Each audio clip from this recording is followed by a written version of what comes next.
Bonjour tout le monde. Vous avez sûrement, tout comme moi, écouté la conférence de presse du premier ministre Legault.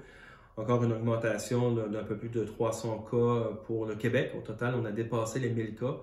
Et comme il était prévisible que ça arrive, bien entendu, les îles n'ont pas échappé à la pandémie mondiale et à l'augmentation du nombre de cas au Québec. C'est à peu près toutes les régions du Québec qui sont touchées actuellement et les îles voient apparaître leurs 3 premiers nouveaux cas.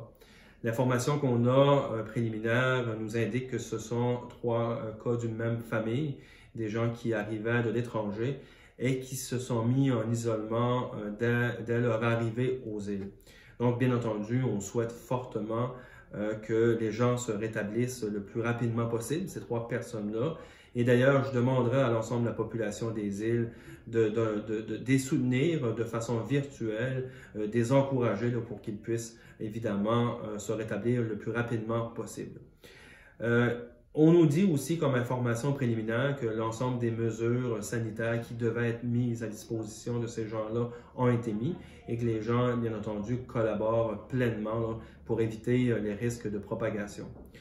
Je vous rappelle encore une fois qu'il était peu probable qu'on évite cette pandémie, qu'on évite d'avoir des cas aux îles.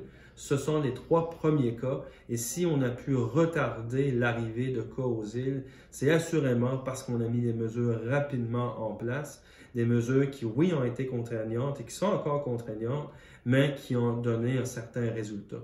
Et il ne faut pas baisser la garde, il ne faut surtout pas se décourager, il faut continuer, il faut poursuivre dans la même direction, de se protéger, de rester à la maison le plus possible, d'éviter les déplacements, sauf évidemment ceux et celles qui doivent offrir et déployer les services essentiels. Les recommandations sont claires, les directives sont émises à chaque jour, il faut les respecter pour éviter une augmentation importante de cas dans notre communauté.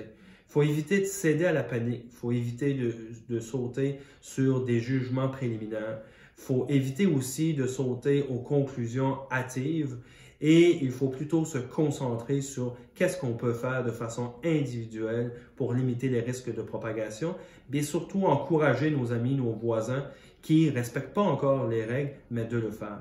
Alors, je pense que plus que jamais, il faut se serrer les coudes ensemble, il faut être solidaire, il faut rester malgré tout positif. C'est 3 cas.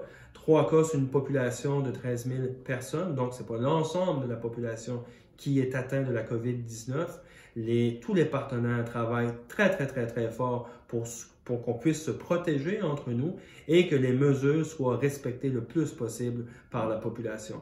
Alors, j'ai le goût de vous dire en terminant, malgré cette nouvelle qui fait ombrage un peu plus sur le paysage des îles, l'arrivée de ces 3 nouveaux cas, restons positifs, restons solidaires et dites-vous et disons-nous que ça va bien aller pour la suite des choses. Merci.